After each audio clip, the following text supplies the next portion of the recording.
Vous avez mal.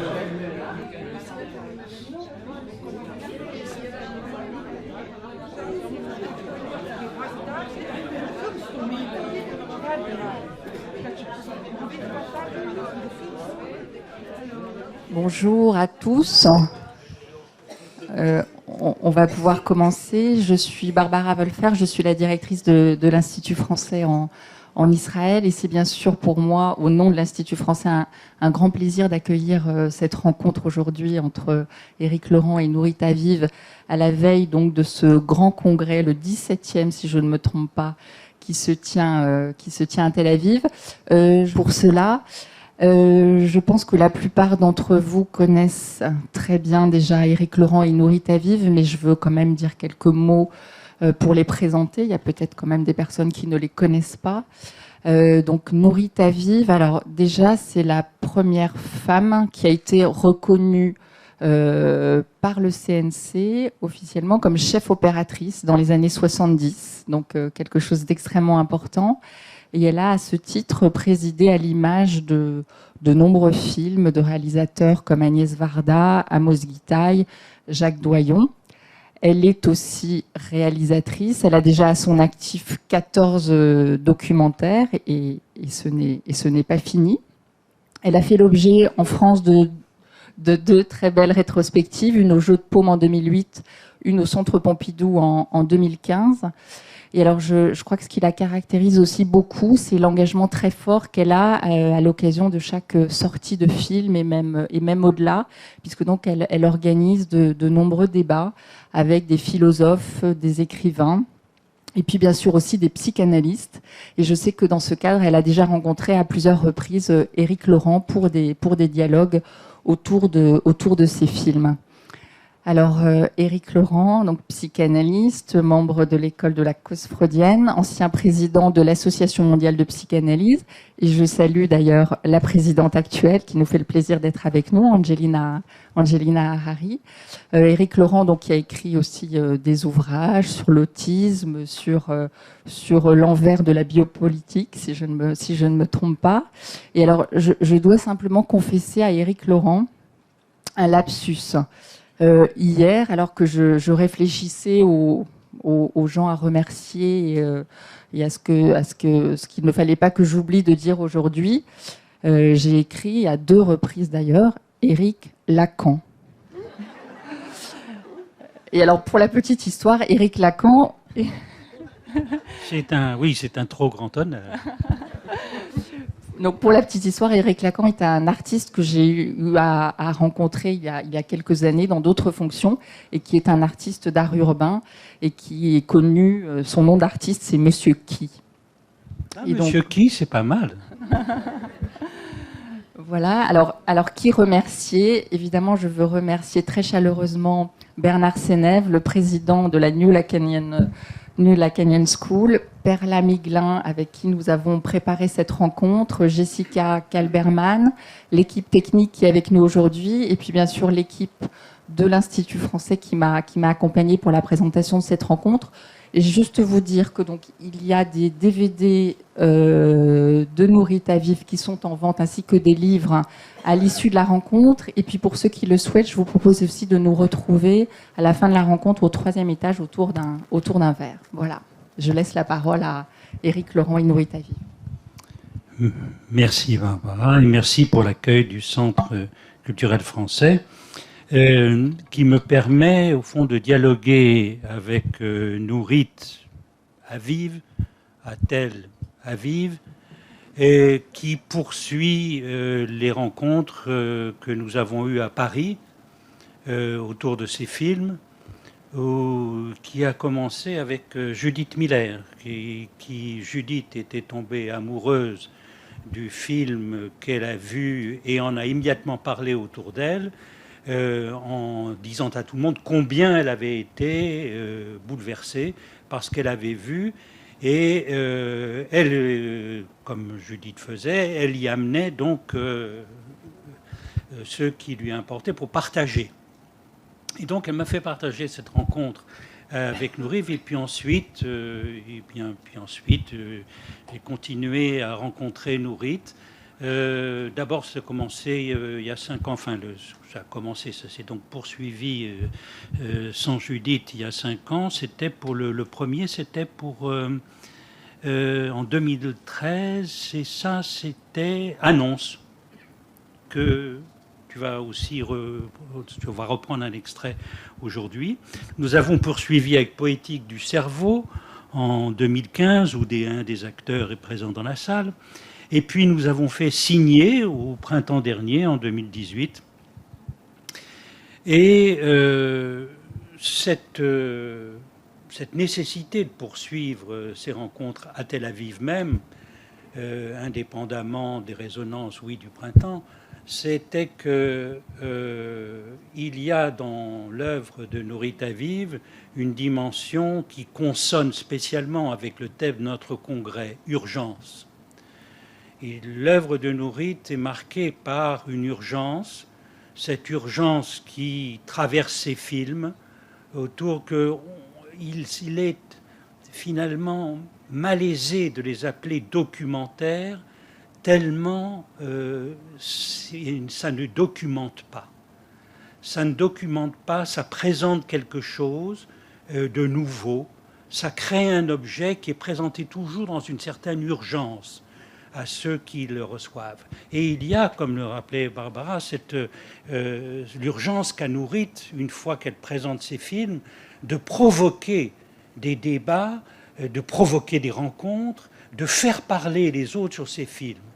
Ces films qui interrogent tellement la limite entre ce qui peut se dire, ne pas se dire, la parole, l'écrit, la lettre, ce qui peut se montrer de ce qui peut se dire. Et elle le fait après chaque film en provoquant des rencontres. Je disais, probablement Nourit Aviv est la seule personne qui à Paris peut réunir la communauté psychanalytique indépendamment de toutes les écoles, les appartenances, les difficultés diverses que traverse cette communauté batailleuse. Et au fond, Nourit peut faire parler et provoquer. Et elle filme, bien sûr, la difficulté qu'il y a aussi à commenter ce qu'elle fait. On peut, je dirais donc, cette urgence qui se manifeste là est aussi donc une urgence spécialement adaptée à notre congrès. Nous allons essayer de déchiffrer la façon dont Lacan a fait résonner la polysémie de l'urgence depuis le début de son enseignement sur l'urgence subjective, dans la recherche d'une identification bousculée, jusqu'à la fin de son œuvre où l'urgence qui se faisait entendre était l'urgence pulsionnelle, l'urgence qui ne cesse pas, qui ne peut se réduire, quelles que soient les identifications qui se proposent de la réguler. Et cette urgence, ou les polarités de cette urgence, bien entendu, jouent entre ce qui peut s'écrire de la parole, ce qui peut s'écrire de la disparition subjective, ce qui vient marquer une trace, une marque. Eh bien, tout cela s'explore dans le cinéma lettré de Nourit Aviv. Je dirais cinéma lettré parce qu'on parle dans la peinture chinoise, dans cette invention des lettrés chinois, d'une image qui jamais ne se sépare de l'écriture. Eh bien, on pourrait dire du cinéma de Nourit que c'est un cinéma lettré, car jamais il ne se sépare d'une réflexion toujours surprenante dans l'articulation de ce qui vient marquer à la fois l'image dans tous les sens, à la fois dans ce qui est filmé, la façon dont ce qui est filmé est mis à plat sur l'écran, la façon dont cela est cadré, la façon dont cela se reflète dans ses marges, ses limites. Il y a toujours l'instance de la lettre présente. Disons qu'il y a une topologie du cinéma de Nourit Aviv déterminée par à la fois cette mise à plat du cinéma qui inclut, disons, les trous que fait la lettre dans ce qui vient d'une surface être imprimé par une image. Nourit ne fait pas de film sur des biographies. Elle le disait elle-même, qu'elle avait essayé puis que ça n'avait pas marché. Que c'était pas pas des biographies, des monographies. Et pourtant, ce sont des films centrés sur des corps dans leur pluralité, ces corps toujours présentés par la façon dont ils sont traversés par le discours qu'eux-mêmes ils produisent. Que ce soit acteurs, poètes, slameurs, peintres, écrivains, scientifiques, toujours, disons, nourris de films des corps qui inventent. Des corps qui sont portés par un discours qui a cette empreinte d'une urgence de la nouveauté.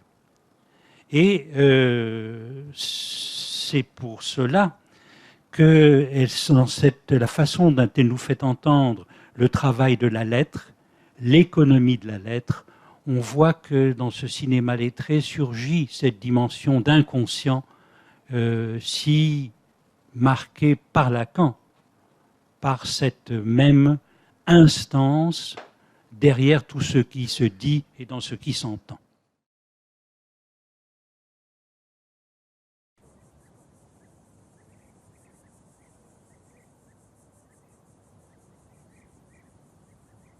Je suis né sur cette terre où poètes et prophètes ont laissé des traces, des textes à interpréter.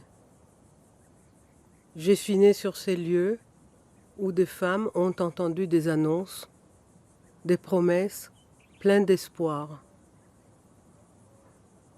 Les récits fondateurs peuvent être source de violence, engendrer des guerres, des conflits sans fin. Mais ces fictions d'origine peuvent aussi être source d'inspiration qui font naître d'autres récits, d'autres voix et images à interpréter à l'infini.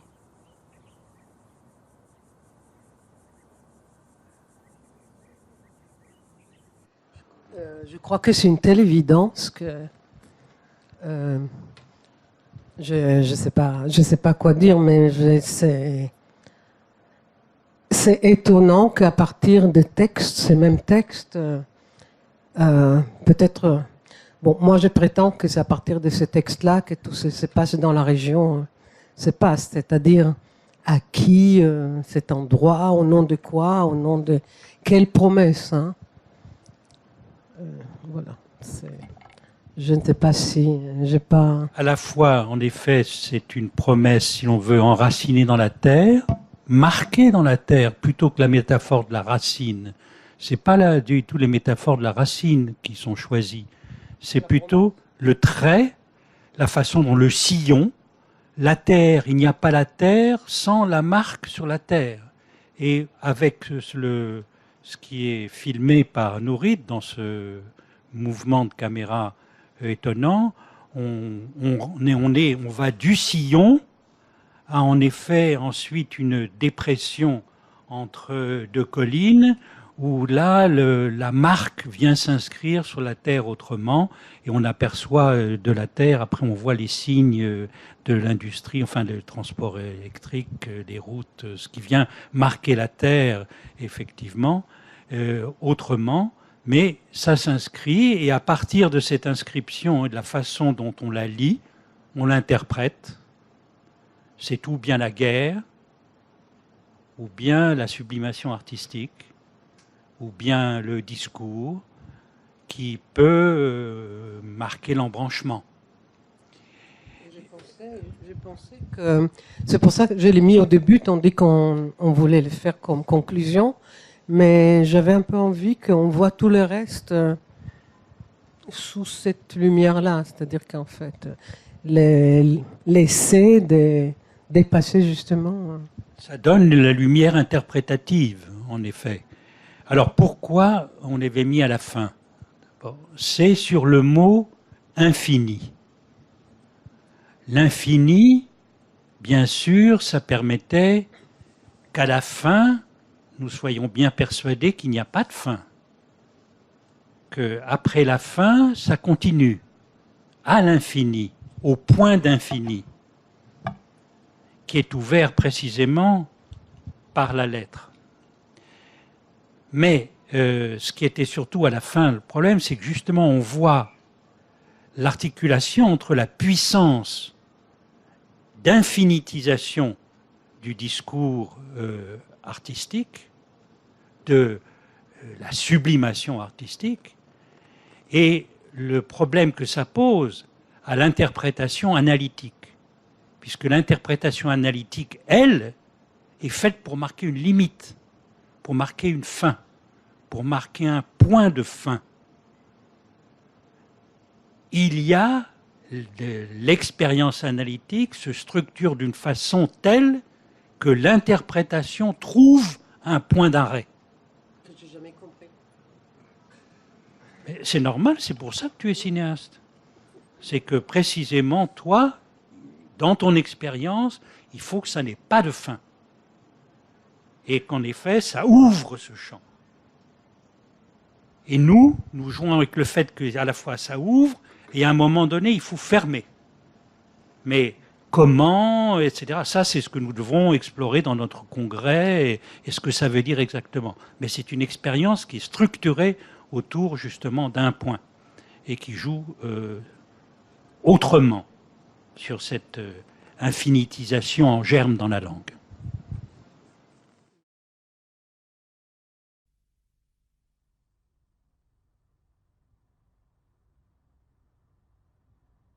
זמן קצר לאחר שהמציאו את הסינמטוגרף, שלחו האחים לומייר את הצלם אלכסנדר פרומיו לצלם בארץ הקודש. זה סרט שצילם ב-1897 מתוך הרכבת בקו ירושלים-יפו. באותה שנה בבאזל כינס תיאודור הרצל את הקונגרס הציוני הראשון. הוכרז בו שהציונות שואפת להקים לעם היהודי מולדת בפלסטינה שתובטח מתוקף משפט האומות. הקונגרס התנהל בשפה הגרמנית.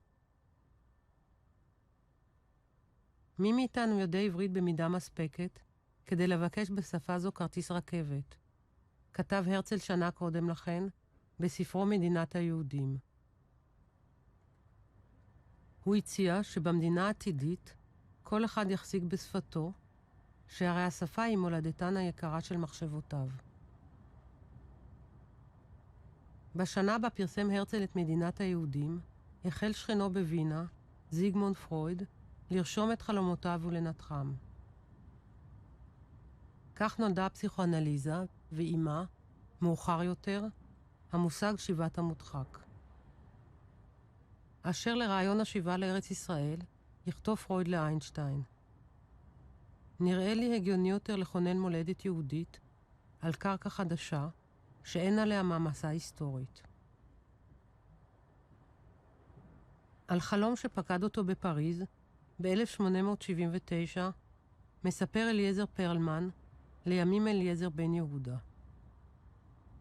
ויהי בחצות הלילה, אחרי שעות אחדות של קריאה בעיתונים בדבר הבולגרים ושחרורם העתידי, ופתאום שמעתי קול פנימי תמוה קורא אליי. תחיית ישראל ולשונו על אדמת האבות. באותן שנים התחילה ההגירה המונית של יהודים ממזרח אירופה, בעיקר לארצות הברית.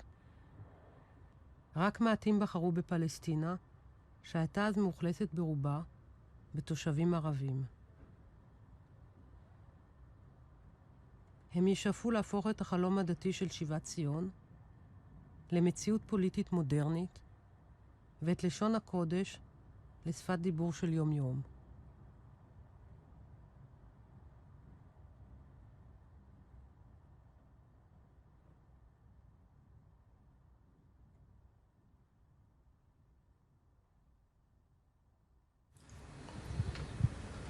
Donc, qui, à part Nourit Aviv, pourrait faire vibrer en même temps l'histoire du cinéma, celle du sionisme et celle de la psychanalyse. Il y a un nœud particulier sur lequel, en effet, tu as assis ton ton énonciation, ton discours, ton œuvre, qui tresse en effet ces trois modulations du discours en faisant entendre leur contemporanéité d'une façon évidemment saisissante. Et puis, quand on a vu, il y a autre chose, c'est quand on a vu Allenby Passage, où tu réussis à faire ce voyage en train, le passage, c'est, si je puis dire, la même trouée qui se fait au point qu'on pourrait dire que du travelling, qui est le mot habituel sur lequel on désigne ce mouvement, tu en as fait un travelling, si je puis dire, et où les trains vont jouer dans ton œuvre toujours un mouvement, on va voir, à une place très particulière, qui va résonner, vibrer, bien sûr, à mesure que l'on va discerner ça. Mais cette façon dont, disons, ça fait un signifiant maître, on dirait chez nous. Le train est à l'intérieur duquel se lie le paysage dans ce mouvement même de déplacement. Par ça où as-tu trouvé l'archive? C'est peut-être, je crois que c'est le deuxième travelling de l'histoire du cinéma et que c'est Alexander Promio qui est un des opérateurs de lumière et qui a fait celui-là. Mais avant, il y avait un travelling qui était à Venise où on a mis la caméra sur une gondole. Et parce qu'ils ont vu qu'en fait, la caméra pouvait pas bouger, c'est-à-dire il n'y avait pas.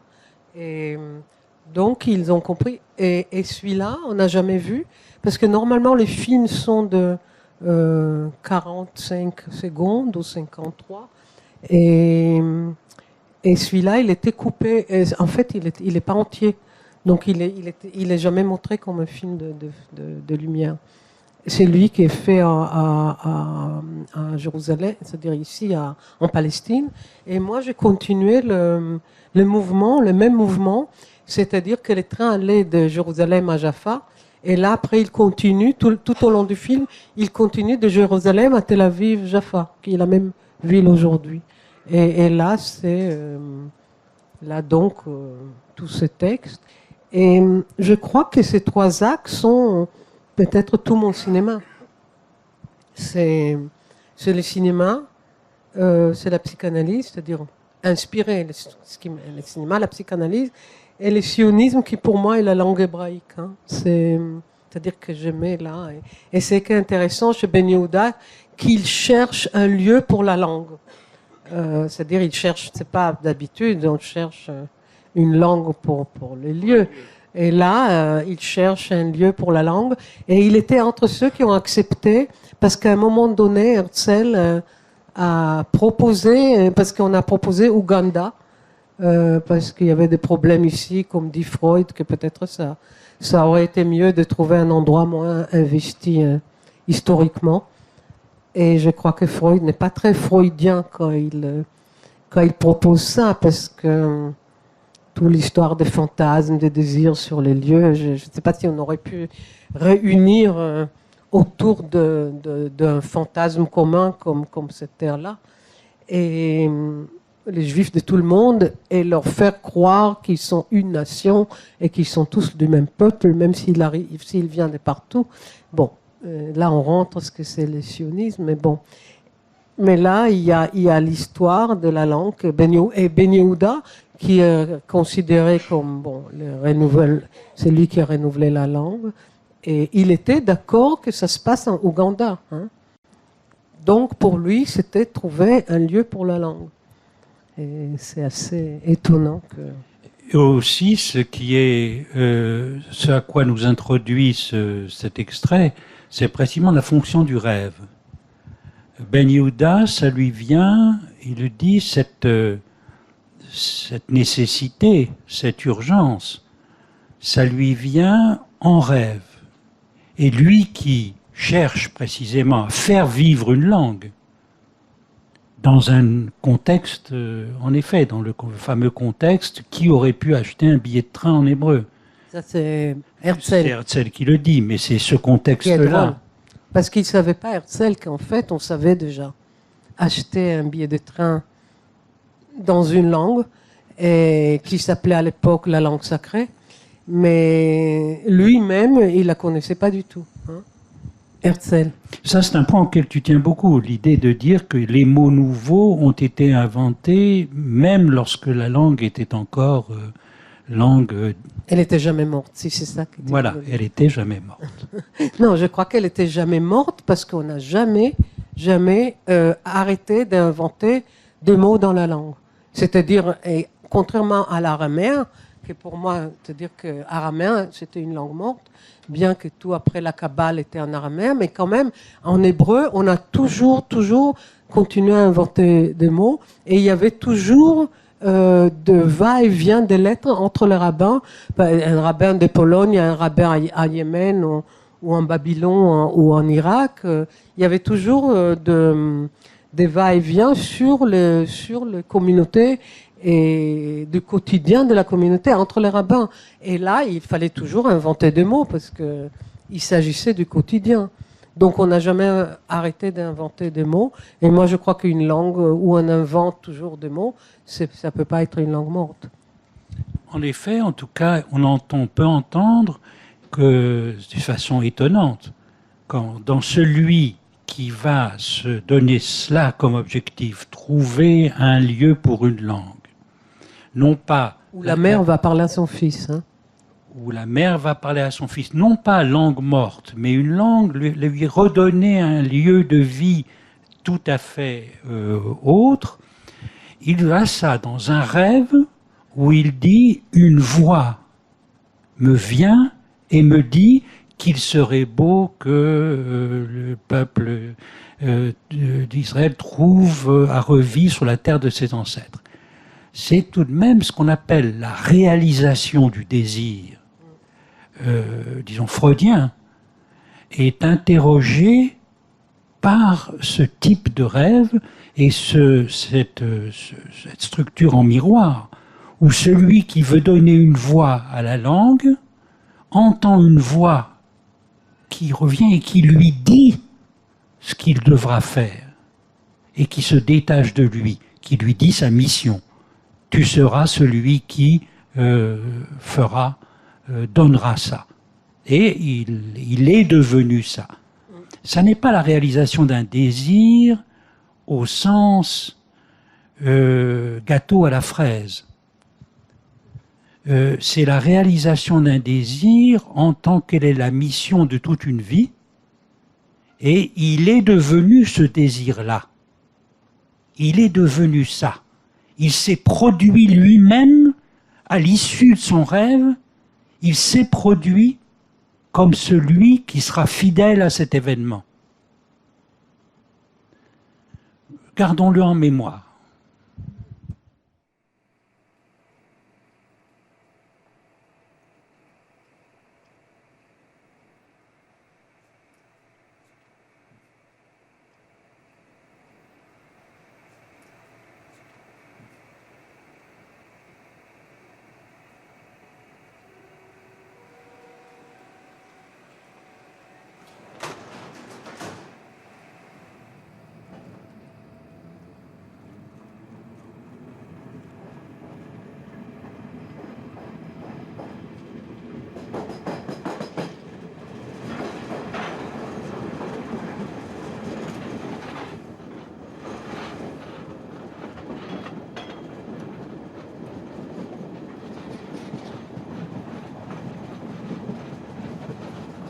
Mein Vater ist hier in Berlin geboren. Auch sein Vater, sein Großvater, seine Urgroßmutter sind hier geboren. Ich bin in Tel Aviv geboren. Berlin ist mir fremd.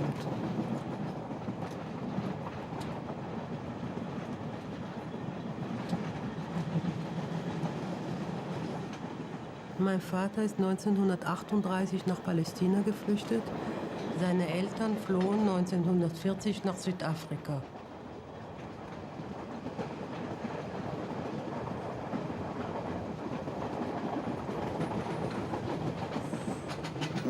denkt heute oft, dass der Schock der deutschen Juden 1933 sich damit erklärt, dass Hitler die Macht ergriff. Das war natürlich sehr schlimm. Es war politisch, es war nicht persönlich.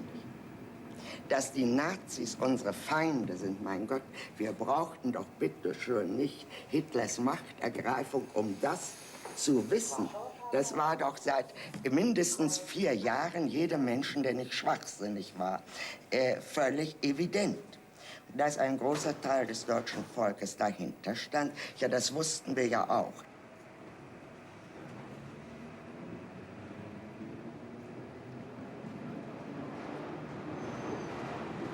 Das Problem, das persönliche Problem, war doch nicht etwa, was unsere Feinde taten, sondern was unsere Freunde taten. Nun gut. Was damals in der Welle von Gleichschaltungen, die ja ziemlich freiwillig war, jedenfalls noch nicht unter dem Druck des Terrors, vor allen Dingen aber in dem plötzlichen Verlassen. Es war, als ob sich ein leerer Raum um einen bildete. Nun, ich lebte in einem intellektuellen Milieu. Und ich kannte aber auch andere Menschen. Und ich konnte feststellen, dass unter Intellektuellen das sozusagen die Regel war. Und unter den anderen nicht.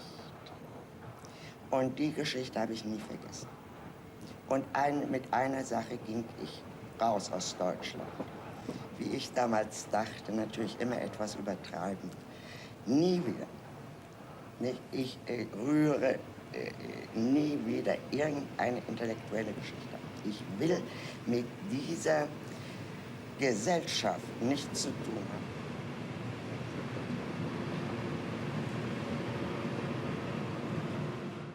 Alors, nous commençons à rentrer toujours davantage dans ce passage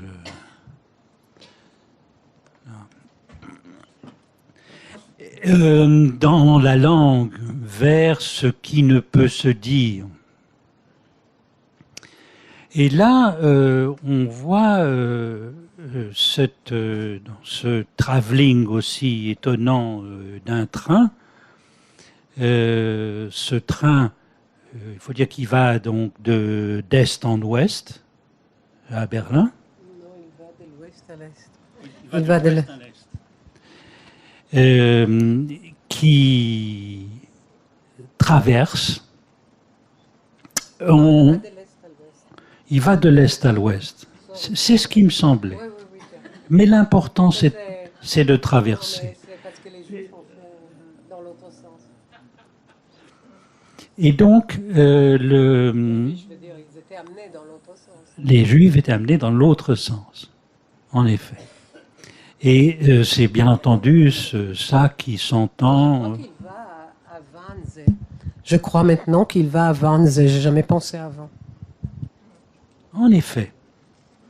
Donc, le choix du train, bien sûr, est dans ce miroir de l'histoire de Nourit et l'histoire qui s'est jouée, d'où l'extrait formidable de Hannah Arendt que l'on voit. Je peux faire une parenthèse là, parce que tu dis évidemment, et pour moi, à la fin, oui, ça prend ses dimensions. Bon, à la fin du film, c'est la grand-mère maternelle et c'est la mère. Et justement, tout d'un coup, j'avais Est-Ouest, etc. Mais j'ai choisi les trains que mon père prenait régulièrement. Donc c'est aussi, c'est-à-dire qu'il y a les deux niveaux, et c'est les S-Bahn que mon père prenait. Et je pensais que c'est beaucoup plus intéressant de prendre cette chose qui bouge au lieu d'aller à la maison à Berlin. Il habitait là et là, qu'on voit toujours, et je vois toujours, il y a là. Ça montre, j'habitais là, je ne sais pas combien de films j'ai vus. Et là, pour moi, il y avait la question du son que je cherchais. J'attendais de monter un train ancien à cause du son du train, parce qu'ils n'ont pas les mêmes sons. Bon. Et c'est lié, mon père m'a raconté que quand il était petit à Berlin, et on pouvait avec les mêmes billets rester 2 heures, et qu'il a fait souvent l'aller-retour pour rester 2 heures dans les trains. C'est juste pour dire qu'il y a cette évidence-là de train. Mais il y a, pour moi c'était important qu'il y a les niveaux. Mon père était là au quotidien. Et mon grand-père aussi. C'est le titre, d'où le titre du film, Vatersland, qui n'est pas, normalement Vaterland c'est patrie, Vatersland c'est la terre du père. Le pays du père. Le pays du père. Mais on ne sait pas si c'est les leurs ou les miens. Parce qu'il y a 4 amis allemands qui vont parler après dans le film et qui vont parler de la perte de la partie juive dans la culture allemande. Ils vont pas parler des juifs, hein, ils vont parler de leur perte à eux de la partie juive de la culture allemande. Et il se trouve que dans le mot perte, on entend père, et dans le mot ovdan, en hébreu, ça s'écrit comme avdan, ça s'écrit pareil, ovdan, avdan, et il y a le mot av qui est père aussi. C'est vraiment le hasard objectif. Et Avdan, ça veut dire Perte. Donc il y a aussi le mot père en français et en hébreu. Et donc là, et c'est Arte qui m'a demandé de faire quelque chose de 30 minutes pour une soirée thématique sur les deuils. J'entends de voix très agitées. Peut-être vous allez nous dire. Et ils m'ont demandé de faire sur les deuils. Je pensais les deuils, c'est un peu bon. Ça me paraissait un peu demander les Allemands sur leur deuil. Et avec Freud, je regardais ce que Freud dans Deuil et Mélancolie dit. Donc, il parle de la perte d'une personne aimée ou une abstraction qui vient à sa place. Et à mon grand étonnement, il cite comme, il donne un exemple, comme Vatersland, donc comme la patrie. Et j'étais très étonnée que Freud commence par la patrie. Hein, et c'était bien avant qu'il perd quelque chose de l'ordre de sa patrie, si patrie il y avait pour Freud. Il y avait, Freud était pro-Autriche, il était pour la culture allemande, ses fils ont été se battre au front pendant la Première Guerre mondiale. Mon grand-père aussi. Le mien aussi. Du même côté. Et en effet, ils ont été au front avec tout à fait l'idéal, la correspondance des fils de Freud et de Freud à l'époque témoigne bien du fait qu'ils avaient l'idée qu'ils se battaient contre la barbarie, qu'ils avaient l'idée que les Anglais et les Français, c'était pas un rapport sérieux à la culture, que l'Allemagne, oui, avait un rapport sérieux à la culture, et que ce rapport de la langue allemande et de la culture décisif pour la culture occidentale, que l'idéalisme allemand, que la musique allemande, là était le noyau de la culture européenne. Et que les Français trop volages et futiles et les Anglais trop voués à leur confort quotidien et à la matérialité de tout ça était la fin de la culture européenne. Et il a eu quelque chose comme Vatersland, en effet. Quelque chose de... Ensuite, il a changé. Et ensuite, il y a eu son retour. En effet, il y a eu l'avenir d'une illusion, et puis Moïse et le monothéisme, enfin, der Mann Moses, l'homme Moïse et le monothéisme, qui représentent évidemment une focale tout autre et un abandon d'un certain nombre d'idéaux qui pour lui étaient périmés à la fin de sa vie. Et ça se jouait tout autrement. Mais enfin, il a eu un moment, personne n'est à l'abri d'un moment de ce genre. Je pense que juste, en fait, moi, dans le film plus tard, je parle avec 4 amis de perte et ils parlent autour de la culture, donc Freud, Einstein, et Kafka. Et là, après, plus tard, mais ce qui est intéressant que j'ai pris Arendt par rapport à ce qu'elle dit, mais c'est surtout par rapport à la question des amis. Et parce qu'après, parce qu'elle dit, c'est-à-dire sa déception des amis. Et c'est eux qui on fait le vide autour. Elle dit « und die anderen nicht », c'est-à-dire, bon, après les anderen sont venus aussi, mais au moment où elle quitte parce qu'elle est déçue de ses amis. Et moi, je fais le mouvement d'aller parler avec les amis allemands par rapport à leur perte à eux de la partie juive de la culture allemande. Ça, c'est vraiment ton travail d'interprétation artistique, de prendre justement une abstraction à l'envers et par l'œuvre de venir répondre à cette perte-là. Par contre, ce que je dirais, ce qui est très freudien, psychanalytique, lacanien, c'est que pour toute abstraction, pour toute chose, et c'est là où on dirait vraiment le cinéma que tu fais n'est pas du tout, si l'on veut, expérimental au sens d'abstrait. C'est pour toute chose abstraite, si je puis dire, tu prends la phrase de Freud très à la lettre. C'est-à-dire que tu la prends par la perte. Si on parle de la langue en général, tu parleras de la perte de la langue. Si on parle de problème du multilinguiste, tu parleras de la langue perdue lorsqu'on parle plusieurs langues. Si l'on parle de ce qui se passe dans l'écriture, tu prendras le moment où pour l'écrivain, la langue se perd, s'oublie, s'échappe. Et ça, c'est prendre toute chose abstraite, précisément par la perte. Ça renverse complètement et ça donne ce poids de présence qui fait, disons, ce qui hante tous les films. On passe... Oui.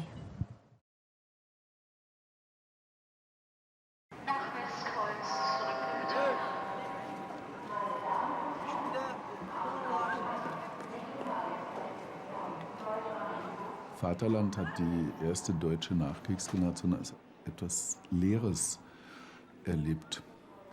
Ohne symbolische Väter, auf die man sich ganz selbstverständlich hätte stützen können, auf die man hätte bauen können. Für viele Kinder jener Zeit war der Vater schlichterdings weg, tot, vermisst, in Kriegsgefangenschaft. Natürlich haben wir Männer erlebt in jener Zeit. Aber es waren extrem gedemütigte Männer, stumm, verbittert, oft jähzornig. Und man kann sich fragen, ob der deutsche Vater jener Zeit hat darstellen können, was ein Kind von einem Vater erwarten kann. Alors, Klaus Rath, c'est un de tes amis, c'est aussi un psychanalyste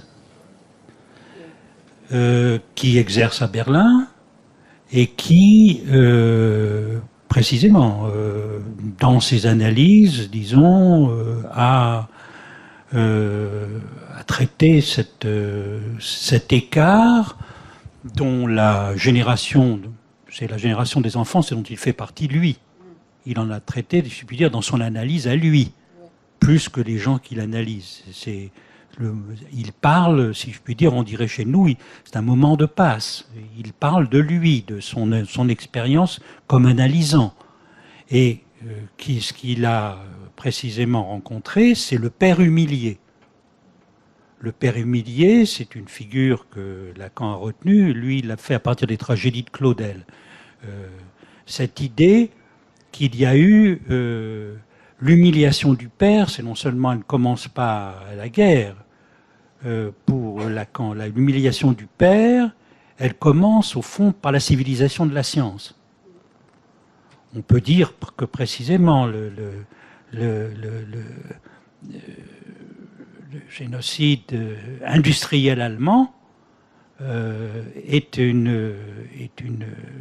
un embranchement fou de la civilisation de la science, mais il y a là au départ entre science et nom du père une contradiction que l'œuvre pour nous en France, pour les célèbres de Balzac, qu'il a exploré.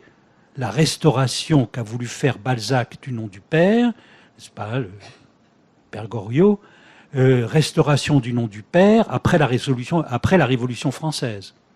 Et Claudel, de même, choisissait le moment d'humiliation du père, le moment où Napoléon a été cherché par le col le pape et l'a enfermé à Fontainebleau pendant un petit moment, qu'il règle les affaires italiennes. Pape, tu vas signer là. C'est là où il y a eu un changement de régime dans le nom du père qui peut introduire cette catégorie du père humilié. Alors en Allemagne spécialement, très certainement ça a été très intense. Et les analystes allemands peuvent en témoigner de cet écart maximum. Et un peu plus loin, effectivement, Klaus-Dieter Rath note très bien que ce qui a fonctionné alors comme nom du père, ça a été Adorno, ça a été Marcuse, ça a été Kafka, ça a été... Celan, ça a été précisément ces discours sur la perte qui, en allemand, et aussi dans les langues mineures, pour Kafka, venaient restaurer un point. Venez restaurer le nom du père en tant qu'il est disjoint des pères comme tels qui ont été humiliés et dont le discours s'est trouvé déplacé à la fois par donc, la science, puis la catastrophe avec ses allures de destruction scientifique qui avaient eu lieu. Et il parle de pères symboliques qui étaient les juifs dans les années 60. Et... La restauration du père symbolique comme juif, oui. Donc, ça par a été Kafka, Celan, oui. Marcuse, etc. Et c'est que je dois dire que ce sont ces amis allemands qui sont là, qui parlaient de ces pères juifs symboliques, qui m'ont fait découvrir ces gens-là. Hein, c'est-à-dire les amis allemands m'ont dit, tu connais en tel, et bon, c'est des noms que moi à l'école ici je n'attendais pas. Et pas jusqu'à aujourd'hui, il y a la rue Kafka, la rue Freud, maintenant il y a Haïfa, la rue Freud, Kafka, etc. Il n'y avait pas de nom de rue de ces gens-là, qui sont pour les juifs allemands. On ne les connaissait pas. Donc c'est par les amis allemands, dans les années 60, que j'ai découvert les juifs allemands. Lacan avait l'idée que pour les Français, ce qui avait été souillé du nom du père, ça avait été Pétain. Et il notait que pour Pétain, qui se présentait comme figure paternelle pour les Français, qu'il y avait quelque chose de profondément odieux dans cette figure d'un père trompeur, mensonger, mauvais berger, et qu'il avait fallu que l'opération de Gaulle, si elle a eu un impact sur les Français bien au-delà des mérites propres du général qui certes était grand, mais ils ont été décisifs pour restaurer l'idée qu'il pouvait y avoir une autre figure paternelle. Et ça a tenu pendant un moment le dit mouvement gaulliste qui était appuyé sur une doctrine absolument hétérogène, inconsistante comme telle, pouvait accueillir un peu tout, mais surtout tenait par cette restauration-là, par ce redonner le De Gaulle comptait beaucoup, si je puis dire, pour situer l'affaire.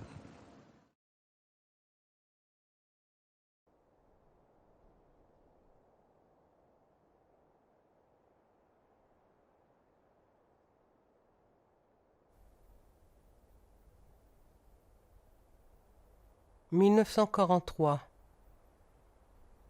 Ces jeunes gens viennent de se marier. Ils partagent en 2 pièces avec l'homme qui prend cette photo. C'est au 55 rue Chovetzion à Tel Aviv. La femme ne sait pas où se trouve sa mère. Ce sont mes parents. « 1943. Ces jeunes gens viennent de se marier. Ils partagent en 2 pièces avec l'homme qui prend cette photo. C'est au 55 rue Chovetzion à Tel Aviv. La femme ne sait pas où se trouve sa mère. Ce sont mes parents. 2 ans plus tard, ma mère ne sait toujours pas si sa mère est en vie. Elle semble avoir plaisir à s'occuper de moi. L'homme qui prend cette photo est sans doute mon père. Mais le photographe pourrait aussi être l'homme de la pièce d'à côté. Tous deux sont photographes, tous deux s'appellent Hans.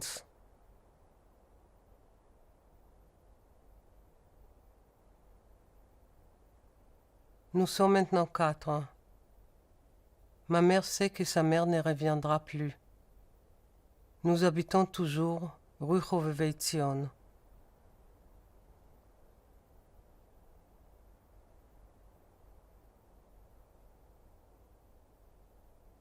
Une photo de la pièce avant mon arrivée dans leur monde. L'acte photographique est une tentative de capter un moment du présent. Le photographe vise celui ou celle qui regardera la photo dans l'avenir.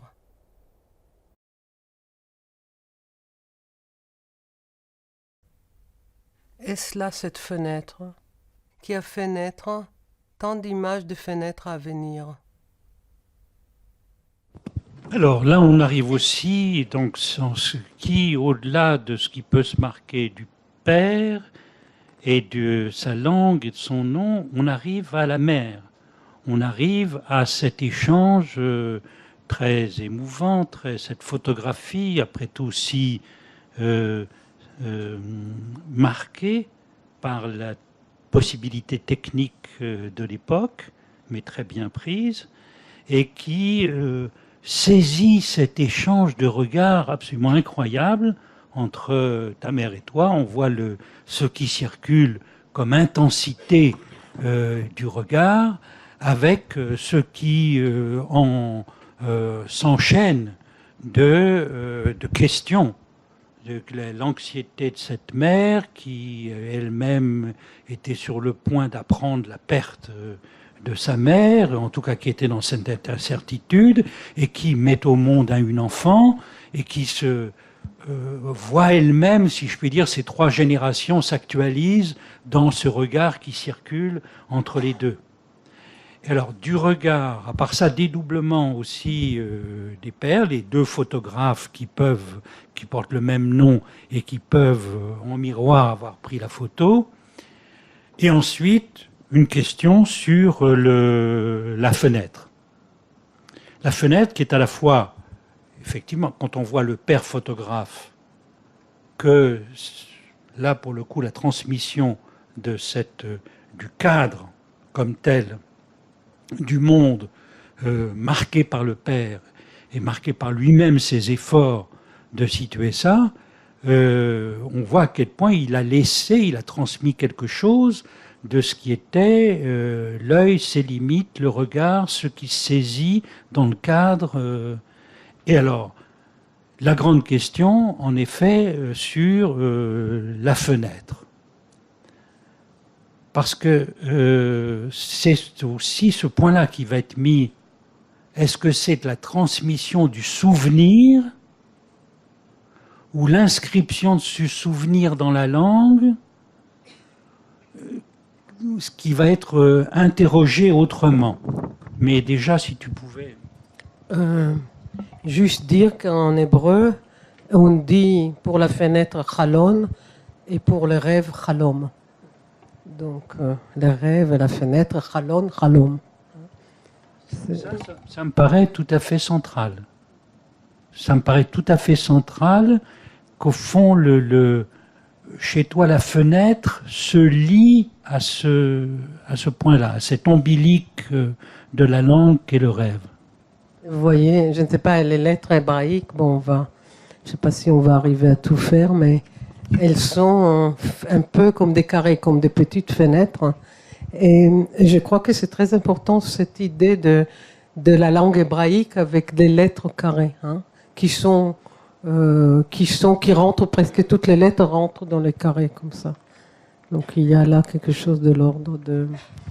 Je crois qu'on va quand même... Moi je sens qu'il faut un tout petit peu accélérer. À partir de quand tu veux reprendre? Et Non, on va faire d'une langue à l'autre, mais peut-être on va sauter d'autres. D'accord. Est-ce que, oui. Et on reprend un petit commentaire à partir du 9. C'est-à-dire là, on va prendre déjà d'une langue à l'autre Voilà. l'ouverture. Hein? Voilà.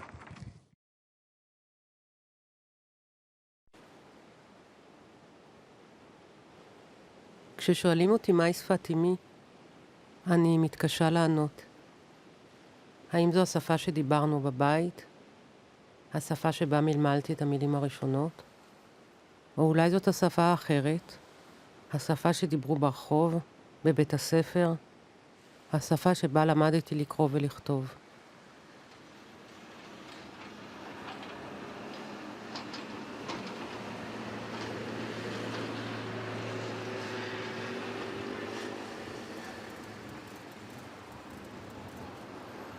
נולדתי בסוף מלחמת העולם השנייה בתל אביב, העיר העברית הראשונה. מחולותיה, כך קיוו, יקום אדם חדש שמדבר וחושב וחולם רק בעברית. הוריי קראו לי בשם חדש, שם של פרח בר אדום שפורח בתקופת יום הולדתי, נורית. הם לא ידעו שנור ונורי הם שמות ערביים נפוצים, שפירושם אור ואור שלי. לרוב חבריי קראו בשמות עבריים חדשים, שמות מפה, לא שמות יהודיים משם, מהגלות. ההורים שלהם התאמצו לדבר בבית עברית, אבל זאת הייתה עברית במבטא של ארץ אחרת, שלרוב גם הייתה דלה ועילגת. הורים אחרים דיברו בבית פולנית, רוסית, ערבית, ספניולית, יידיש. אם דיברו בבית עברית רהוטה במבטא מקומי, הם היו מורים, או כך לפחות חשבתי. אצלנו בבית דיברו גרמנית. בגרמנית הקריא לי אבי סיפורי ילדים מפחידים. בגרמנית סיפרה לי אמי שרצחו את אמה.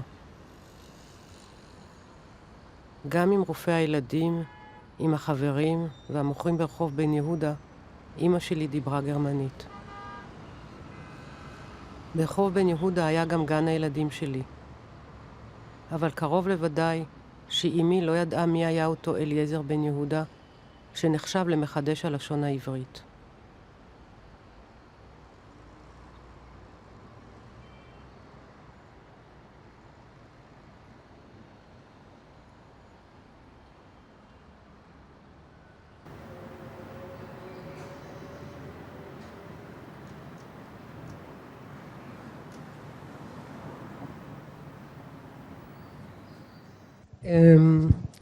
Puisqu'on était Chalom, j'essaye un tout petit peu peut-être de dire, je restais dans le jeu de mots. Et en hébreu, le mot safa, qui veut dire la langue, il y a deux mots pour dire la langue. Une, c'est la langue, la shon, et l'autre, c'est safa, qui est la lèvre. Et la lèvre, c'est vraiment l'endroit entre l'extérieur et l'intérieur. Si je fais comme ça peut être une fenêtre, ça peut être les bords de la fenêtre entre l'intérieur et l'extérieur. Et safa en hébreu, c'est les bords. Quand on dit safa, les bords d'un verre, les bords, la limite, les bords. Et on dit sfatiam, c'est le bord de la mer. Hein? Sfatiam, c'est le même mot pour bord, qui veut dire la langue, qui veut dire la lèvre. Et je ne sais pas si c'est après coup ou avant coup, mais je commence au bord de la mer. Le film commence au bord de la mer, Sfatiam. Hein. Donc il y a là les jeux derrière que je crois que même les Israéliens parmi vous n'ont pas remarqué, mais ça fait mouvement. Et après, je laissais exprès ce bout où on voit Wieseltier, qui est un poète très important. Il est au seuil de sa porte. Hein. Et le mot seuil, c'est dit en hébreu saf. Saf, safa. Donc, comme tu as dit que je prends les choses à la lettre, hein, donc comment la lettre devient image, Oui, c'est ça.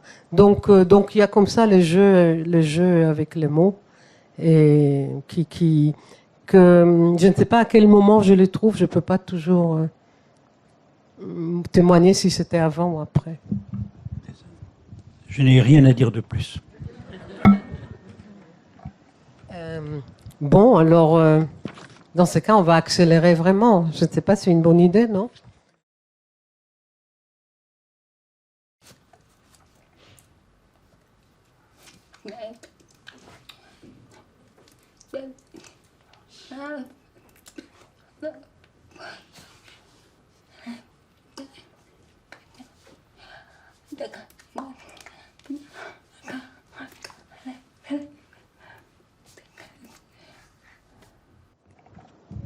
On a vu et on a entendu.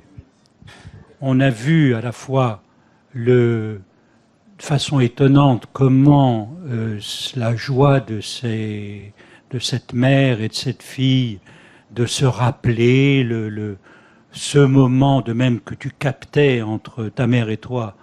Là, le moment entre cette mère et cette fille, lui rappeler ça, se rappeler ensemble l'ineffable qui ne pourra pas se retrouver, qui est perdu. Et par contre, le signe, ce qui est formidable, c'est que le signe n'est pas du tout intuitif que ce soit ça, le signe pour le lait. Pourquoi? Parce que ça n'est pas du tout, et c'est pas intuitif au sens issu d'un mouvement entre la mère et la fille. Mais non, ce que je trouve intéressant, que je crois pour les gens qui sont ici dans la salle, c'est les traits de la vache. Mais pour la fille, on voit que c'est un signe arbitraire. C'est-à-dire qu'elle, c'est pas du tout, elle n'a pas connu la vache, elle ne s'est pas rencontrée, elle connaît le lait dans une boîte en carton, en plastique. Et on voit pour moi là naître le signe arbitraire. C'est-à-dire que pour elle, ça, c'est lait. Hein? Elle est liée à rien. Et on peut imaginer comment se fait l'arbitraire. Bon. Et justement, c'est pour ça, c'est pas intuitif, c'est arbitraire. Et que le surgissement... C'est à une génération près, parce que c'est intuitif pour la première génération qui l'a inventé. Ou la première... Bon, oui. Ce que je veux dire, c'est pour ça que c'est... Même pour la première génération, c'est arbitraire. Parce que choisir la vache pour le lait, c'est ça qui est non intuitif. Oui, bien sûr. On ne choisit pas justement, alors que la mère et la fille dialoguent. Il pourrait y avoir un mouvement qui aurait été isolé à partir du mouvement de fouissement des enfants. Non, on est d'accord que c'est dans la langue de signe israélienne qu'on dit lait comme ça. C'est-à-dire c'est un signe muskam, comment dire un signe, hein? Muskam. Un signe qui est accepté pour tous ceux qui parlent la langue des signes israéliennes. Hein. Donc, juste pour dire que c'est un film sur les langues des signes, en pluriel, hein. C'est-à-dire qu'il y a beaucoup de langues de signes, et là, c'est la langue de signes israélienne. Je ne sais pas si dans la langue de signes française, le choix a été fait le même. Hein. Et justement, il y a une enquête à faire, c'est pour ça que tes films font penser, c'est qu'on voit qu'il y a besoin de faire une enquête pour voir comment l'arbitraire du signe s'est transmis dans toutes les langues du signe, justement. Et ça, ce point, c'est effectivement un point décisif. Même au moment où on veut saisir ce lien mère-enfant, il y a l'arbitraire du signe qui vient. Oui, mais c'est-à-dire les signes dans les langues de signes différents, c'est ou la métaphore ou la métonymie. C'est-à-dire où on prend une partie, mais c'est dans chaque langue de signes. Bon, dans cette langue de signes, bon, je vais pas commencer à rentrer cette. Mais ce qui est intéressant, par exemple, bon, il parle plus tard des signes de l'année. Hein. Dans la langue de signes, il y a deux. Ici, dans le pays, il y a plusieurs langues de signes. Il y a des langues de signes des villages. Hein. Donc, il y a un village palestinien, Kfar Qassem, où il y a une langue de signes spécifique, parce qu'il y avait beaucoup de sourds, et il y avait une langue de signes qui ne ressemble pas du tout à aucune autre langue. Il y avait la langue de signes bédouine qui est dans le Negev. Et dans les deux cas, ils ont choisi pour le mot année la moisson. Hein? Tandis que dans les langues de signes françaises ou israéliennes ou autres, on ne dit pas année, on fait pas les signes de la moisson. Mais ce qui est intéressant, que dans les deux lieux, les Bédouins et les Kfar Qassem, la moisson se fait différemment. L'une se fait à la main et l'autre se fait avec une machine. Hein. Donc le signe est différent, mais les signes sont différents d'une langue à l'autre, mais dans les deux cas, pour le mot année, ils ont choisi d'une manière commune la moisson, ce qui n'est pas le cas dans des langues de signes autres. Hein. Donc là, il y a qu'est-ce qui ressemble, c'est clair, je vois que c'est pas clair. Si, c'est clair, et c'est à la fois l'arbitraire du signe et en même temps, si je puis dire, l'arbitraire de la lettre, cette lettre qui est incarnée dans le geste, qui se manifeste dans ces langues du signe, la façon dont la lettre s'empare du corps. Là, dans ton film, ça vibre beaucoup, ça ça le rend présent, et c'est un film, je le disais, il faudrait le montrer dans toutes les écoles de psychanalyse pour sensibiliser à la façon dont précisément le signe s'empare du corps, l'intention de signification, comme disait Lacan, parlant précisément du langage de ce qu'il appelait lui à l'époque les sourds muets, qui s'appellent maintenant, on distingue bien les sourds, avec comme un tel. grand S. Et puisqu'ils parlent cette langue des signes. Et c'est des langues qui ont des grammaires et des syntaxes, chacune spécifique à elle, très très différents. Et c'est justement Lacan qui a dit la langue n'est pas la vocalisation. La langue n'est pas la vocalisation. Et ma question vers les analystes, qu'est-ce qu'on fait avec des langues à part entière qui ne sont pas vocalisées, hein? C'est-à-dire où à la place de son viennent les signes, et pas seulement de la main, mais beaucoup de visage et du corps, mais des signes qui sont des signes acceptés. Donc on fait pas dans chaque langue, il y a une grammaire très très compliquée. Donc je crois que c'est une vraie question. Et il y a très peu des analystes, il y en a, mais très peu qui travaillent en analyse en langue de signes. Il y a justement, il y en a. Hein. Eh bien, voilà le genre de défi que Nourit propose tranquillement à la communauté analytique. Montrez voir si vous êtes vraiment des analystes. Et c'est Lacan qui l'a dit en 63 déjà. La langue n'est pas la vocalisation. Regardez les sourds, il a ajouté. Certainement un peu influencé par sa copine Dolto, qui elle habitait en face de l'école de sourds à Saint-Jacques. Bon, on va passer à l'autre. 22 אותיות יסוד חקוקות בקול, חצובות ברוח, קבועות בפה, ב5 מקומות, בגרון, בחך, בלשון, בשיניים, בשפתיים. 22 אותיות שקשר בלשונו, וגילה את סודו, משכן במים, דלקן באש, רעשן ברוח, בערן בשבעה, נהגן ב12 מזלות. 22 אותיות, חקקן, חצבן, שקלן, המירן, צרפן, צר בהם. נפש כל יצור, וכל העתיד לצור.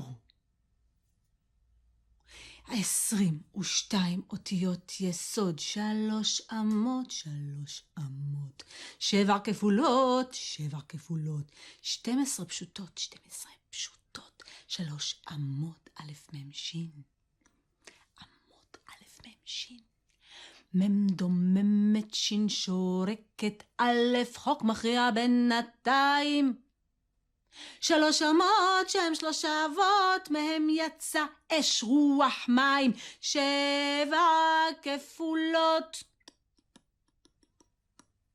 שבע כפולות, בית פת, גימל גימל, דלת דלת, כף כף, פי פי, רש רש, תף תף, שבע כפולות, שבע ולא שש. שבע כפולות, שבע ולא שמונה. שתי עיניים, שתי אוזניים, שתי נקבי האף והפה. צא וחשוב, מה שאין הפה יכול לדבר ואין האוזן יכולה לשמוע הלוע.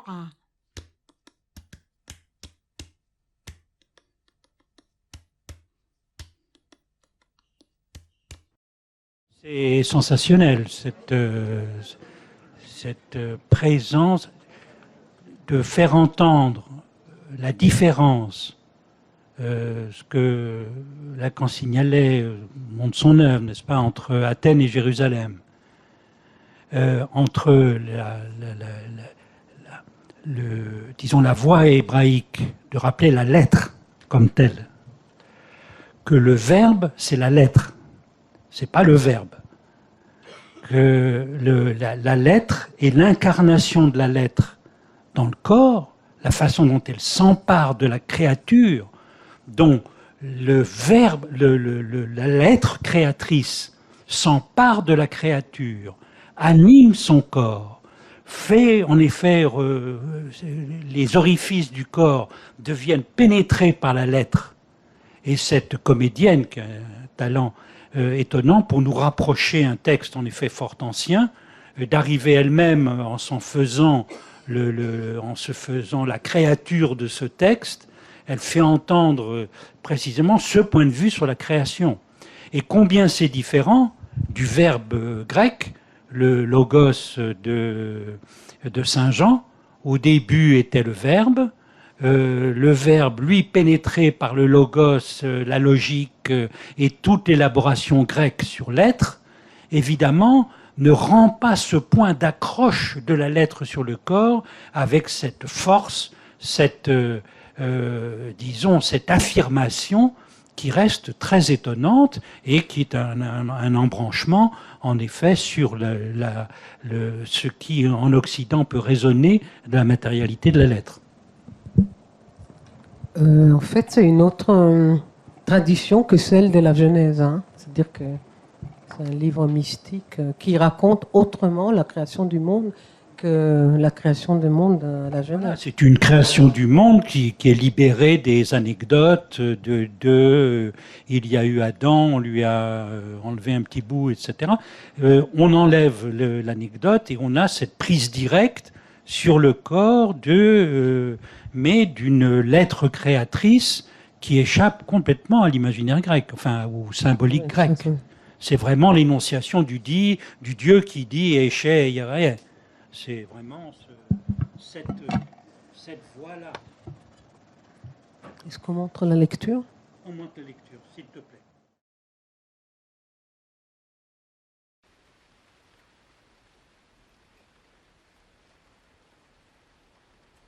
Je me souviens de ce moment magique où je me suis rendu compte qu'à mon insu, j'avais appris à lire. À l'école, on apprenait à lire l'hébreu par la méthode globale. Je ne savais lire que des mots isolés. Abba, papa, Ima, maman, Bait, maison. Puis un jour, c'était en hiver, j'ouvrais un livre qu'on venait de m'offrir et à ma grande surprise, je savais lire tout. C'était le voyage de Gulliver.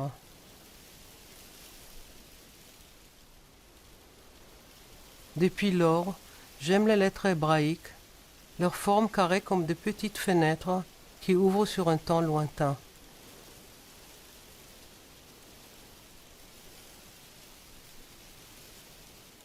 Alors, après l'extrait effectivement sur la lettre mystique, c'est pour ça que je voulais garder ce fragment-là, parce que je trouve que c'est vraiment une image particulièrement réussie, de la façon dont à la fois tu nous montres ces écorces d'arbres. Avec lesquelles on fait du papier. Avec lesquelles on produit les papiers. avec lesquels on produit le papier, mais qui là sont déchirés par quelque chose comme une marque. Une marque qui me faisait penser aussi au fait que les premières écritures, l'écriture chinoise, s'est fait en déchiffrant les marques que laissait le feu sur les écailles de tortue pour la divination. Qu'il y a une entaille, l'entaille de ce qui peut faire surface. Et là, la surface des arbres parsemée de ces entailles, fait entendre ce qui est la nature de la lettre au moment où tu commentes précisément ce moment que les enfants apprennent à lire, quelles que soient les méthodes idiotes par lesquelles on les fait passer. Toi, tu as fait partie de la génération méthode globale. Maintenant, on a nos doctes professeurs de l'éducation nationale, bien enseignés par les neurosciences, qui sont l'idée qu'il faut surtout pas les méthodes globales, que seule la méthode syllabique est bien entendu la seule scientifique, etc. D'accord, très bien, les enfants sauront lire à 6 ans, même avec la méthode globale, il y a ça. Ce moment, et c'est pour ça que c'est précieux, c'est qu'au moment où tu montres la façon dont ces marques viennent s'inscrire, il y a quelque chose de la dimension de la lettre qui dépasse l'apprentissage, qui dépasse la notion de la réduction de l'écriture à un procédé d'apprentissage. Il y a, de même que les civilisations ont appréhendé l'instance de la lettre dans leur variété comme un moment illuminant, subjectif, justement. La lettre n'a pas été là dans l'écriture depuis toujours. C'est ça on en est sûr. C'est pour ça que dans les neurosciences, il faut ensuite expliquer comment nos neurones qui n'étaient pas faits pour ça ont réussi à déchiffrer ça. Et dans ton film, Poétique du cerveau, il explique très bien, et celui qui explique le mieux, Laurent Cohen, il l'explique le mieux, bien qu'il a travaillé beaucoup avec Stanislas Dehaene, mais lui, il s'est pas fait endormir par l'apprentissage et la répétition de l'apprentissage. Lui, il montre que sa passion pour les langues, quand son grand-père parlait cette langue. Lui, il fait vibrer l'écriture, les écritures et la langue et la façon dont précisément un sujet se place par rapport à l'écriture de façon formidable. Et bien là, dans ce petit extrait de film, on a, je trouve, cette vibration par à la fois le vent dans les branches qui continue à nous faire entendre le murmure de la langue, les traces d'écriture sur les arbres, et à un moment, je savais lire les voyages de Gulliver. Ça, c'était effectivement formidable. Et la fin, c'est pour ça que je voulais qu'on entende la phrase quand tu dis « Ces fenêtres, pour moi, la lettre hébraïque, ce sont des fenêtres sur un temps lointain. » La fenêtre de la maison, si je puis dire, elle a été fenêtre par les cadrages du père, mais par le père en tant qu'il a été pris dans la langue. En tant qu'il a été l'autre pris langue, parce qu'il n'a jamais parlé l'hébreu. Bien qu'il a été à Tel Aviv pendant des dizaines d'années. Mais juste par rapport à ça, c'est que j'ai encore le souvenir de quelque chose qui passe, qui arrive à mon insu. Je ne veux pas parler de l'inconscient, mais c'est-à-dire que je me rappelle l'émotion de la veille, je ne savais pas lire, et tout d'un coup, je ouvre le livre et je sais lire, et je ne sais pas, je me rappelle de ma pensée que je ne sais pas à quel moment cette chose-là est arrivée. C'est-à-dire, je me suis dit, waouh, comment je peux lire tout d'un coup tout. Et que la veille, je savais lire ce que... Bon, c'est-à-dire que quelque chose, et j'étais consciente, que quelque chose est passé au non-conscient. J'ai eu la même illumination. Pourtant, c'était différent. À l'école, moi, j'ai eu aussi la méthode globale à la noix. Et par contre, à la maison, ma mère me faisait lire au syllabique. Donc, je faisais ce que je pouvais. Et je me souviens de la découverte, exactement ça, le moment où j'ai su que je pouvais lire tout. Qui est extraordinaire. Ça, c'est vraiment le miracle, le mystère, tout ce qu'on veut. Oui. Bon, alors on va passer au dernier mystère, qui est les rêves dans Poétique de cerveau. Et on a sauté pas mal d'autres choses, mais on ne peut pas tout faire. Je me souviens d'un rêve. Je me trouve au milieu d'un chemin. À ma gauche, il y a la mer Méditerranée, du côté de Gaza. Haza en hébreu, qui veut dire forte. Devant moi, lointaine, inatteignable, Jérusalem, Yerushalayim en hébreu, dont la première et la dernière lettre forment le mot Yam, mer en hébreu. À ma droite, la mer morte. En passant par le français, dans la ressemblance entre le mot mer et mer, j'entends que j'ai le choix entre trois mers. Une mer forte, une mer idéale inatteignable et une mer morte.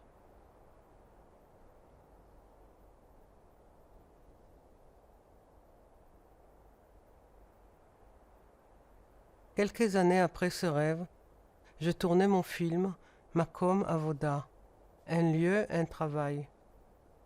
Le lieu est un village qui s'appelle Shekef.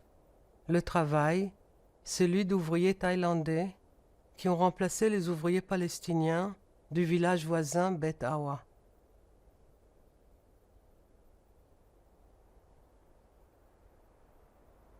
Un guide local, à qui je demandais l'origine du nom Shekef, a supposé que Shekef venait du mot Hashkef, qui signifie en hébreu « regarde, vois de loin ». Il a ajouté qu'à l'époque antique, on pouvait voir de cet endroit la route qui menait à Jérusalem au nord et celle qui allait à l'est vers la mer Morte. J'étais sidéré. C'était exactement la même topographie que celle du rêve que j'avais fait 5 ans auparavant.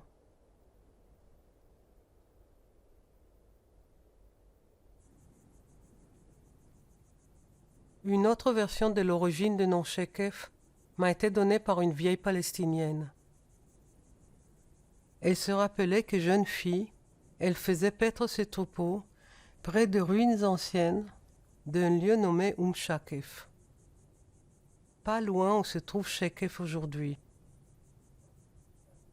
Elle m'a expliqué que Shakef signifie en arabe morceau de poterie. Shakef voudrait dire alors mer des morceaux de poterie.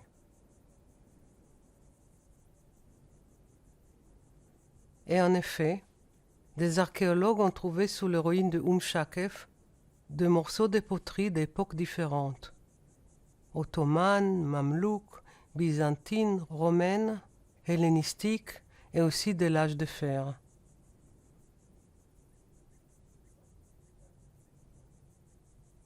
Ces traces de mémoire et ces récits s'entremêlent pour moi avec le film que je tournais sur place et avec le rêve que j'avais fait bien avant de connaître ces histoires et ces lieux.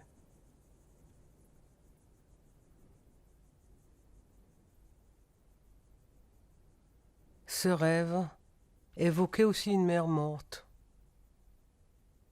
Le jour même où je terminais le film, ma mère est morte. Béni soit sa mémoire.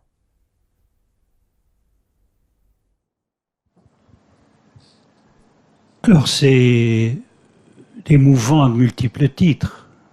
L'évocation de la mémoire de ta mère, son au revoir, après qu'on l'ait vue juste à ta naissance, si vivante, c'est une perte.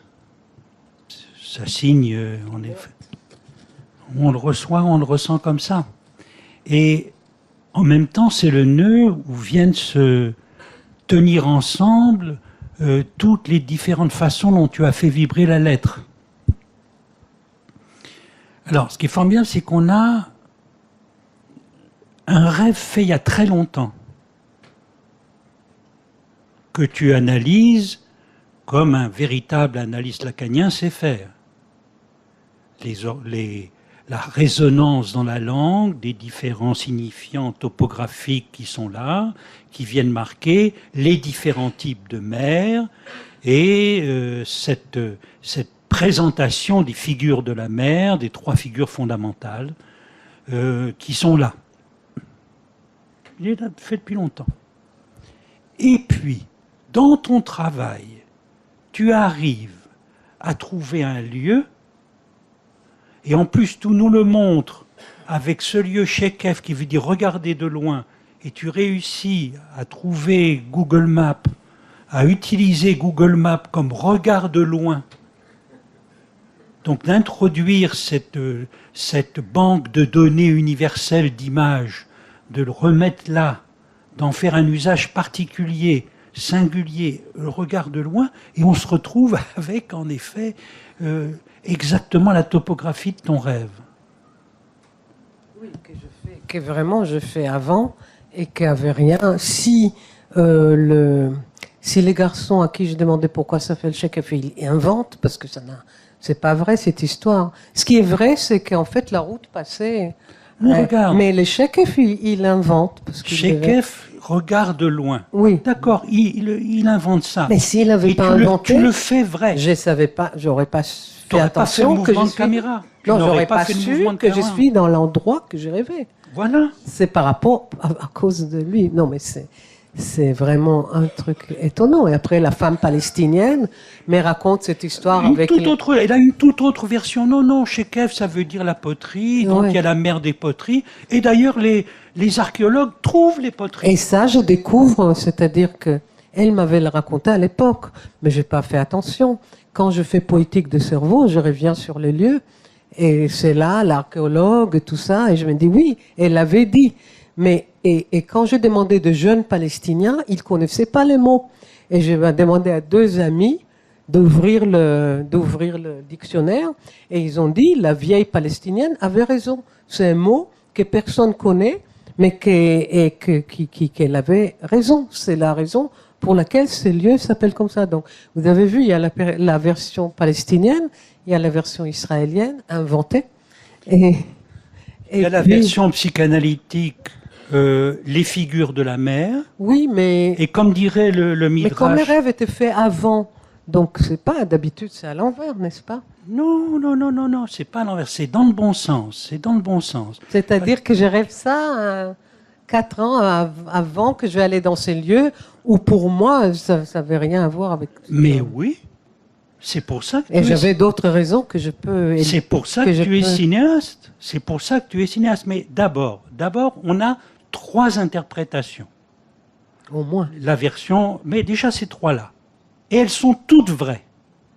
Ah oui, on n'a pas montré les midrash. On n'a pas montré le truc du midrash. Eh bien, néanmoins, dans le truc du midrash, dans lequel il y a un grand récit, sur lequel à Babylone, quelqu'un est... Je peux le raconter. 24 interprètes de rêves, il y avait à Jérusalem. Un jour, je suis allé voir tous, et chacun m'a interprété différemment. Mais tous s'est réalisé en moi. Ça, c'est un rêve. Il y avait 24 interprètes de rêves à Jérusalem. Et il y avait 24 interprétations et tous se sont réalisés en lui. C'est les midrash. Hein. Voilà. Eh bien, toi, c'est comme ça. C'est-à-dire que les 3 interprétations, elles se sont toutes réalisées en toi. Mais surtout, c'est qu'avec ton travail de cinéaste, tu as fait le même travail que celui que tu as présenté au début, celui de Ben Yehuda, qui voulait trouver un lieu pour la langue. Finalement, toi, tu as trouvé un lieu pour ton rêve. Tu as fini par travailler dans le village dans lequel il y allait avoir exactement la topographie, à la fois politique, symbolique, pulsionnelle, qui était la tienne, et que tu allais trouver le lieu pour cette langue-là. Et ma mère meurt les derniers jours de film. Donc, ça... Je dois dire que c'était vraiment le dernier jour. Il y avait 2 jours de mixage et elle est morte le premier, c'est-à-dire que j'ai pas pu faire les 2e jours de mixage qui est la fin du film. Et je l'en veux jusqu'à aujourd'hui. Qu'elle n'a pas attendu encore un jour. Bon. On peut quand même, bon, voilà. On peut rire surtout. C'est exactement dans cette ce point d'orgue-là que vraiment, c'est pour ça qu'il fallait vraiment terminer par cet extrait-là et par ce... Pas sur annonce. Voilà. Et commencer par annonce. Bon, je vous annonce une très bonne nouvelle, que je crois qu'on peut arrêter là et qu'on retrouve, je ne sais pas où, en bas, en haut, quelque chose à boire. Merci à vous et merci à Barbara Wolfer. Merci à toi.